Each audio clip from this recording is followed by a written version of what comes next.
Good afternoon all. आज हम कक्षा 10 के लिए एक क्वेश्चन प्रूव करेंगे। सिद्ध कीजिए कि √5 एक अपरिमेय संख्या है, जो कि परीक्षा की दृष्टि से बहुत महत्वपूर्ण है। देखो, इस प्रश्न को हल करने के लिए हम विश्लेषण यानी कि विरोधाभास विधि का प्रयोग करते हैं। विरोधाभास का तात्पर्य है, जैसे कोई एक बच्चा है आपके पास, राम एक अच्छा लड़का है। सभी कहते हैं अच्छा लड़का है, हमें प्रूफ करना है, तो कोई तर्क नहीं है उसके पीछे कि राम अच्छा लड़का है। तो इसके लिए हम मान लेते हैं माना राम बुरा लड़का है। तो उसके बाद हम ये देखते हैं कि अच्छे लड़के की क्या गुण होते हैं, क्या रेस्ट्रिक्शन होते हैं अच्छे लड़के में। अर्थात वो अपने से बड़ों का आदर करता है, डिसिप्लिन में रहता है, अपने सहपाठियों से अच्छी तरह वार्तालाप करता है, अपने माँ बाप अपने से बड़ों की आज्ञा का पालन करता है इत्यादि। इन गुणों का विश्लेषण करने से हम देखते हैं कि उस बच्चे में अर्थात राम में अच्छे बच्चे के सारे गुण मौजूद हैं। तो इसका मतलब हमारी परिकल्पना गलत थी। हमने सोचा था राम बुरा लड़का है, तो हम अंत में लिख देंगे कि अतः राम एक अच्छा लड़का है। इसी प्रकार माना √5 एक परिमेय संख्या है। प्रूफ करना था अपरिमेय, हमने परिमेय मान लिया। तो √5 बराबर p/q, क्योंकि परिमेय संख्या की परिभाषा होती है कि जिन्हें हम p/q के रूप में लिख सकते हैं, जहाँ q doesn't equal to 0, p और q पूर्ण संख्याएं हैं। और सबसे बड़ी बात इसके साथ लिखा कि इनमें माने p और q में एक के अतिरिक्त कोई अभाज्य गुणनखंड नहीं है, अर्थात वैनिष्ट नहीं है। इनका मोशो एक है p और q का, अर्थात p और q एक के अतिरिक्त किसी से भी विभाजित नहीं है। उसके बाद √5 इज इक्वल टू p/q, दोनों ओर कवर कर लिया तो √5 का square is equal to p/q का होल स्क्वायर। √5 का स्क्वायर 5 बटे p²/q², p² बराबर 5q²। क्रॉस प्रोडक्ट, इसका मतलब है कि p² का मान तब प्राप्त होता है जब 5 से q² को मल्टीप्लाई कर दिया। अतः p² का एक गुणनखंड 5 है, गुणा का खंड 5 और q² फैक्टर हैं इसके। तो अतः p² 5 से विभाज्य है। सामान्य बात है, गुणनखंड माने जिससे उनमें भाग जाता है। अतः p भी 5 से भाज्य होगा। अगर p² में 5 का भाग जाता है तो p में भी जाएगा, क्योंकि स्क्वायर के अंतर्गत वही चीज़ 2 बार रिपीट हो जाती है। तो इस प्रकार से p भी 5 से भाज्य होगा। अगर p 5 से भाज्य है तो p का मान 5 को किसी संख्या से गुणा करके आएगा। लेट दिस बी k माना या k है, तो p बराबर 5k।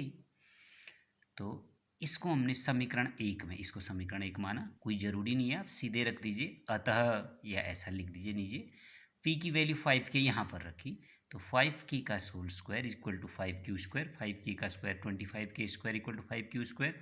5 से 25 5 बार कट हो गया, तो q² बराबर 5k²। ये ना समझें कि ये राइट में था तो लेफ्ट में कैसे लिख सकते हैं। a बराबर b तो b बराबर a, तो q² is equal to 5k²। इसका तात्पर्य है कि q² का मान k² और 5 को गुणा करने से बनता है। अतः q² का एक गुणनखंड 5 है, तो q का भी एक गुणनखंड 5 होगा, अर्थात q भी 5 से भाज्य है।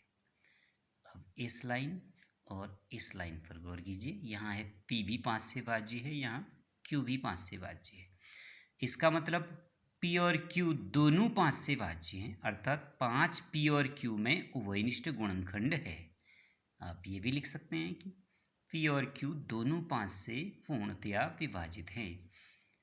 अब देखिए, यह एक विरोधाभास है। क्यों विरोधाभास है? हमने इस लाइन में माना था कि एक के अतिरिक्त p और q में कोई अभाज्य गुणनखंड नहीं है, अर्थात एक के अलावा किसी से भी भाज्य नहीं होते हैं, लेकिन 5 से भाज्य हो गए। यहाँ देखिए, तो इसका मतलब यह एक विरोधाभास है, क्योंकि हमारी परिकल्पना के अनुसार P और Q में कोई अभाज्य गुणनखंड नहीं है। हमने ये परिकल्पना एज्यूम की थी, ये एज्यूम किया था कि भाई कोई उभयनिष्ठ गुणनखंड नहीं है, लेकिन 5 आ गया है। तो अतः इसका मतलब कुछ न कुछ गलती हुई है। तो क्या गलती हुई है?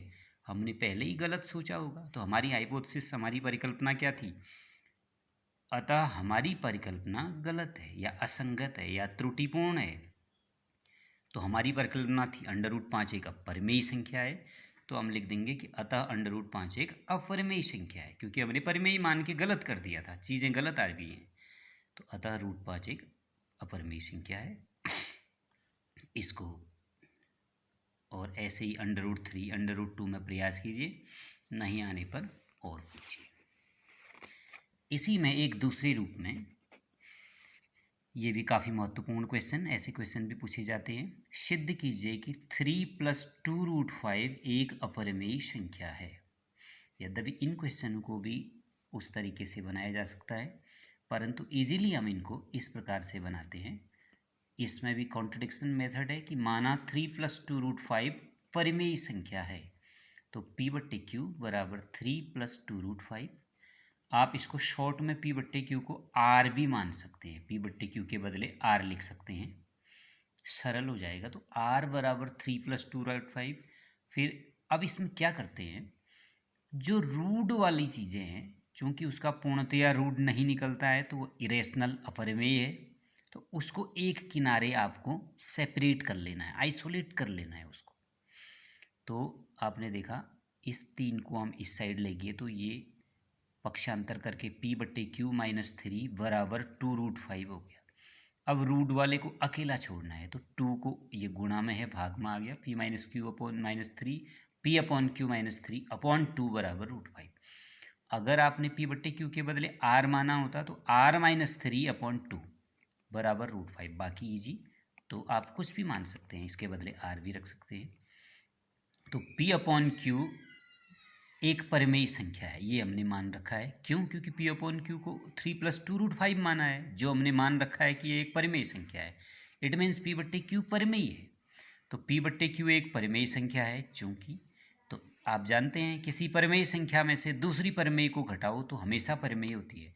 तो P/Q में से 3 घटाओगे तो परिमेय होगी, फिर 2 का भाग दोगे वो भी परिमेय हो जाएगी, क्योंकि दो परिमेय संख्याओं का गुणनफल, भागफल, जोड़, घटाने सभी परिमेय होते हैं।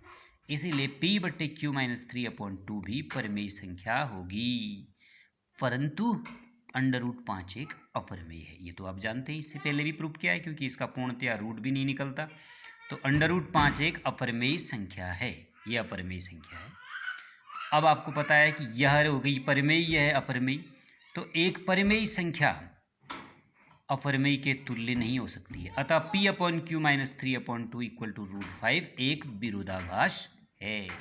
इसका मतलब हमारी परिकल्पना ये गलत है। क्या परिकल्पना थी?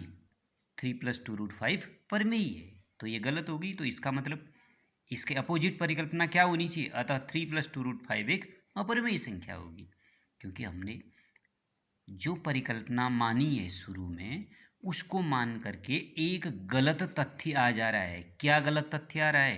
परिमेय बराबर अपरिमेय, ये परिमेय, ये अपरिमेय। तो इसका मतलब हमारी परिकल्पना गलत है पहले। Okay, thanks.